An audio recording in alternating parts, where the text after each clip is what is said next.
মুর্শিদাবাদ জেলা নবগ্রাম ব্লকের সুভাষ ভবনে বৃহস্পতিবার বায়োগ্যাস নিয়ে আলোচনা করা হয়। কিভাবে গোবরকে নিয়ে গ্যাসের ব্যবহার করা হয়, তার কি কি উপকারিতা তাই নিয়ে দিন সবার সামনে আলোচনা করা হয়।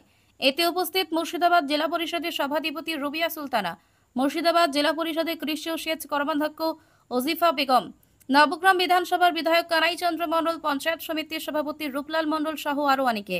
নবগ্রাম থেকে বলাই প্রামাণিকের রিপোর্ট, এএস বাংলা।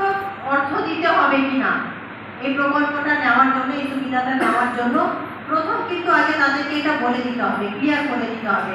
আগে সমস্তটা ডিসকাশন করে নিলাম, দিয়ে তারপরে বলবো আপনাদেরকে ফার্স্ট যখন আপনারা এই প্রকল্পটা সুবিধা নেবেন, প্রথমে ফার্স্ট টাইম আপনাদেরকে 2000 বা 5000 বা 4000 টাকা দিতে হবে, তখন কিন্তু তারা 2 স্টেপ পিছিয়ে যান।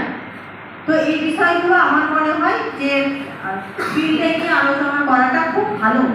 সেদিন ফিল্ডে থাকলে সবাই যদি 4টা পরিবার বা 10টা পরিবারকে একসাথে গিয়ে বোঝাতে